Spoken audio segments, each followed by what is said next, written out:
Welcome to the OHL Fanboys Podcast, Day 2 of the 99th MasterCard Memorial Cup from the WSU Center in Windsor, Ontario. I'm Steve McLean. With me is Brian Thompson, and our special guest today, the former TV Cogeco crew of the Windsor Spitfires. They know all about big games with the Spitfires, Mr. Bill Kelso and Dominic Papa. Guys, thank you so much for joining us today. Good to be here. Our pleasure. Obviously, big games for the Spits. Last night, a huge 3-2 win over the St. John Sea Dogs, a team that a lot of people had favored to win this tournament. Obviously, a bit of a throwback to the days where you guys were broadcasting the Spits from the back-to-back Memorial Cup victories. Well, the first Memorial Cup in 2009, they lost, so Yeah. It was a little bit different. I guess, there wasn't really, I don't think it was a lot of surprise, the Spitfires did a good job in getting the guys ready over the last 3 or 4 weeks, gave them a little bit of time off. They did it smart, and, they've got a lot of good hockey people around this team. Guys like Warren Reichel, guys like Rocky Thompson, they all played at high levels, and they've surrounded themselves with good people. Bob Bugner got to come back and help out the last couple of weeks. So this team was well prepared, well rested, and St. John, I think, just had a lot of, you come into this thing, and they're an experienced team, but just the same, it's always different. The nerves are a little bit different, and I think that, came through in St. John's play last night. And Windsor took advantage of that. I think you'll see a different St. John team the next game, and let's hope we get that same effort out of Windsor the next time out. They didn't play a full 60 minutes, and it almost cost them. Obviously, this compares a bit differently to the other Memorial Cups where the Spits came in as the OHL champions, but just obviously it's only one game, but based on their play last night, is there any comparison to this team from the other two, or is this a much more hard-working team? Because, man, they were hitting like crazy last night, Bill. It's a different type of team, a different makeup, I think, overall. The Spitfires, I think, back in 2009 and in 2010 had more talent. This is a harder working group, or well, I shouldn't say harder, but a working group that, more relies on that, the defense and goaltending, whereas maybe, especially in 2009, they weren't really known as a goaltending team.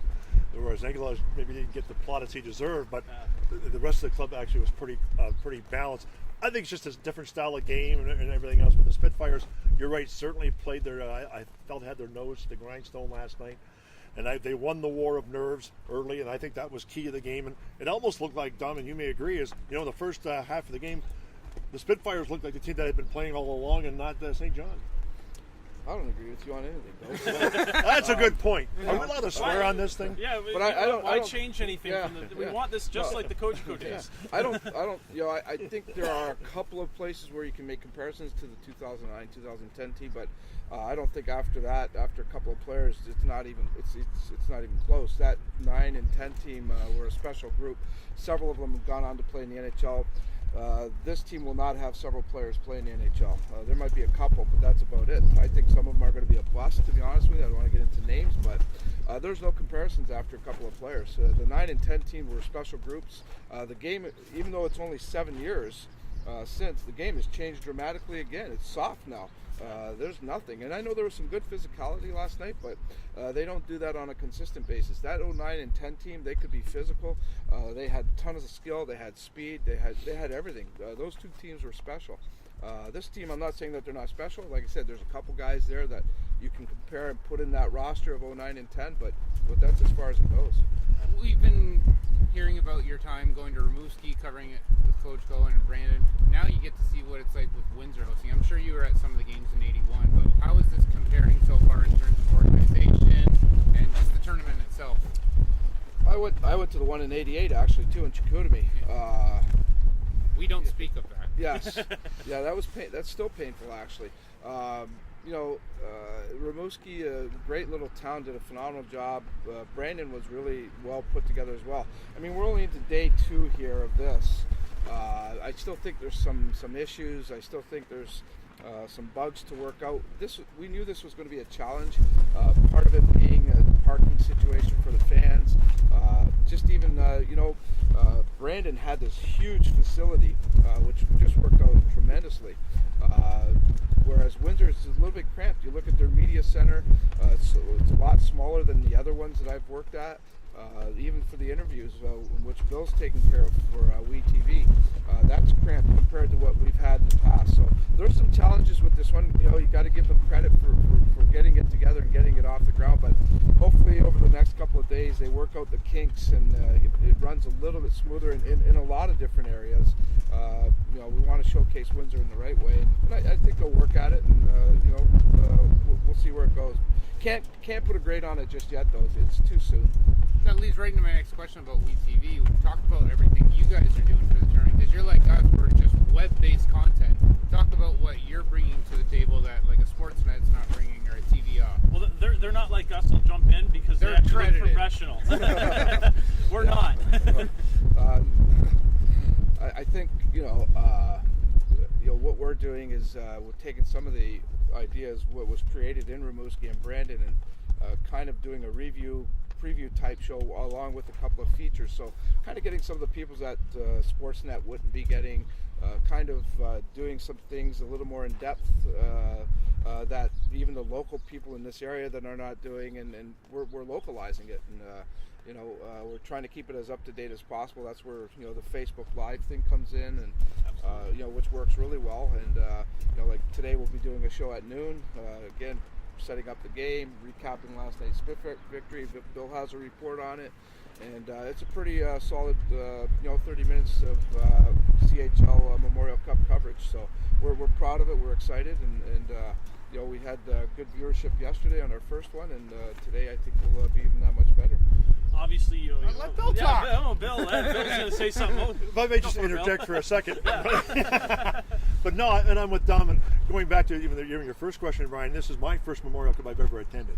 I never was in '88. That showed yesterday too. Thank you, yes. Are we allowed to swear in this broadcast? Oh, fuck Go yeah. for it. Fuck off, Dom. Anyways, notwithstanding. That's our new tagline on the show. Total team here, eh? Yeah. Team That's effort the here. warmth that Dominic Papa will That exudes, exactly. That brings into the picture. But no, this is obviously my first Memorial Cup, and myself, because it's my first experience, I have felt a bit of a buzz. I felt differently at the rink last night than I have in most games that I've attended. Maybe the only one I can maybe consider as maybe an equal is when we first opened this place. There was that awe feeling. Last night for me, for a little bit, was a bit of an All that introduction and pomp and ceremony, I was caught up in that, and I'm a cynical person, but that was emotional. Yeah. It's a different beast, the everything that goes on, and what this means. It's the meaning behind this event. Brings a different culture to it. So I understand what you're saying, and I thought last night the ceremony before the game was solid and very well done, and hats off to the CHL for getting that off the ground.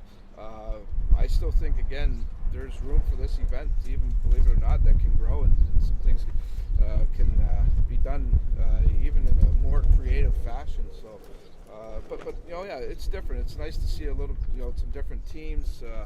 You get some different people in the crowd that are following their teams, so it creates a different atmosphere, and you get some different conversations going, which is always good as well. How far have you seen people come? We've seen some Seattle people, but we've North seen Bay. North Bay. Our friend Ivan's here, everybody. They're coming from. I haven't seen a lot of Q fans though. There were a few St. John fans, but There's from the fans rest of the Q. I've seen not here. there's some from Seattle here that I kind of ran into it quickly yesterday. Kamloops. Yeah, Kamloops. They're from all over. You're going to get that. You're going to get some people, some scouts, obviously. Some of the European scouts will come here to finalize things. Teams will take advantage of this and have quick meetings. So you'll get people from all over the place, really. This is kind of like that last big junior hockey big game feel before the NHL draft. I mean, we saw a few years ago going into the 2013 Memorial Cup, Seth Jones was considered the guy, and Nathan McKinnon came out there and I think put up 13, 14 points, was the MVP of the tournament, and some people thought that's what really skyrocketed him to first overall pick. Sure. Yeah, no. I mean, not that it's going to make or break any players. Any player that's on the radar right now and playing in this tournament, they're going to be drafted. Now, it might, elevate them to a couple of spots. It might knock them down a couple of spots. That'll happen for sure. You even look at the World Junior Tournament. That makes or breaks players as well. They're under constant surveillance. So, the scouts, there was a lot of scouts last night here. Steve Eiserman was here, Jimmy Noah was here, and that's going to be constant all this week. They've got a good gauge on these guys. They just want to see now that you're a part of this big show, how you're going to react and handle it, and that's what they're looking for, that last little maybe element to give them a final evaluation. But I think for the most part at this point they have a good idea where they're going to go with things. These guys, like I said, I talk to scouts all season long, so they know who's here, they know what they're capable of for the most part. Now they want to just see if they can do something maybe a little bit different. On a Windsor level, I'm happy to see guys will be on the center stage, such as Gabriel Velarde and Michael DiPietro. Those would be the two highly. For Michael, I think Michael, this can be really. I mean, everybody's aware of him, but I think this could be really his coming out party. Totally. Amazing game last night. You know what? He was solid. He was solid. He made the saves he needed to make. I don't think he was tested that severely until late in the third faced a period. lot of shots, but he made some big time saves. He made them when he had to make them. There was the one deflected goal you really can't fault him. But other than that, he was fine. Again, he did what he had to do. I thought one of the goals maybe he could have played a little bit better. But I don't think he was severely tested last night. I'm still waiting for that. I think that's coming. Oh, it's coming. When they play Erie, it's coming. So everyone loving to honk the horns as they come by. Guys, as we kind of get towards the end here, obviously tonight's game is a bit different for you guys. It's not the Spitfires playing at the WFCU Center. It's the Seattle Thunderbirds and the Erie Otters, couple league champions going up against each other. Erie obviously coming off a big win over Mississauga last week. What are your guys' thoughts coming into tonight? Well, for me, it's almost like a scouting mission in one sense, but at the same time, you get to see a team like Seattle who, finished 14 points behind Regina in the standings and wound up winning against a team that's Erie is probably the number one going in. That's been a pretty powerful club all year long. I'm still not in love with their goaltending, by the way, folks. I think that is their weak link, but I think it just tees things up for the rest of the tournament. You have no clue. This is your turn. Let me ask again. Am I allowed to swear? Windsor's weak link was Michael Engelage and Andrew Engelage? Andrew You take that back, sir. Sorry, Andrew Engelage. Talk about not knowing anything. Andrew Engelage and Andrew was fine, and the team was fine. And Erie's strong enough up front. Their defense is rock solid. And, up front, forget it. They're probably the most talented team up front. Maybe St. John would argue that. I don't know, but Timpano will be fine. I spoke to Dave Brown a couple of days ago. We have an interview with him today on our show. We do too. The Memorial Cup recap. Well, mine's better though. So, a humble Papa, folks. Erie's fine. I don't see a problem there. Engelage proved that. You just have to make the saves you're supposed to make. The team will take care of the rest. And the Spitfires did it perfectly in Rimouski with Engelage. And Engelage was a fine goalie. Timpano's a fine goalie. He's not the best goalie, but he's a fine goalie. So I don't think that's going to be a problem for Erie. And you have a young 17-year-old here, Michael DiPietro, who's proven in the OHL, but he's not proven at this level. So that same question could be raised about the Spitfires, and it doesn't ever get raised. And about Seattle, they're using a 16-year-old. Seattle's using a 16-year-old. So I think Seattle's that's a Bill Ranford sort of situation, having to come in right in the playoffs. Yeah, absolutely. I think Seattle is the real, I guess we'll call them kind of like the mystery team here. Yeah. Nobody expected them to be here. Everybody was shocked when they went into Regina and won Game 6.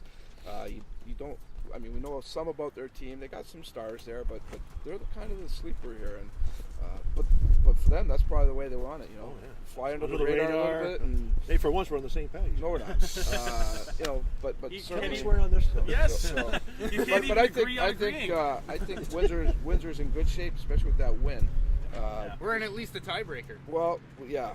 We get to play 4 games, Dom, instead of 3. That's business, that tiebreaker. That's all business. But I think, Windsor has a good shot with Seattle. I don't see them beating Erie. I think Erie now is in, if they could take care of business today, which I think they will, this is good. They're going to prove to be the team to beat. Not St. John. I think it's Erie, and I've said that all along. Dylan Strome, I'll tell you what, this guy's on a mission. And, ever since getting sent back and losing the medal at the World Juniors, he made it clear that this is the prize that he wants, and he's leading by example. And last question, we know you guys got to get it here, start doing your show. What guests can we see on WE-TV? Well, we're working on a number of things. I heard you had Mark Messier yesterday. Yeah, no, right. No. Oh. We didn't have Mark Messier. Was it not Mark?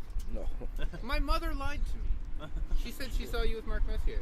Don't believe Mrs. Thompson, everybody. Mrs. Thompson Liar. No, today we'll have Dave Brown. We'll have, I'm sure at one point we'll have Commissioner Branch joining us. The other commissioners, Joe Corto and Robinson. Mr. Robinson will be on. We're working on a couple of other features. Just tune in every day at 3 o'clock.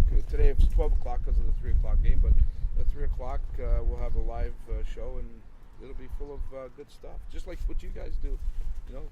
You're full of it. Well, We're full of it. Yeah, we appreciate you guys so much for coming out, and as we said, check into WE-TV.ca, check out all their content in the Memorial Cup after you watch our stuff, obviously. But Dom, Bill, thank you so much for coming on and talking Memorial Cup. A little bit of reminiscing of the old days, and we appreciate it so much. Did we reminisce? Did we reminisce? I little. don't think so. No. A little bit at the start. Okay. We're Did limited. we agree on anything? We tried to get Bill No, we or didn't, no. Brian Trenholm. He had a baby. His extended friend had family. So we want to congratulate them. Of course, Kara Rose way too busy for people like us.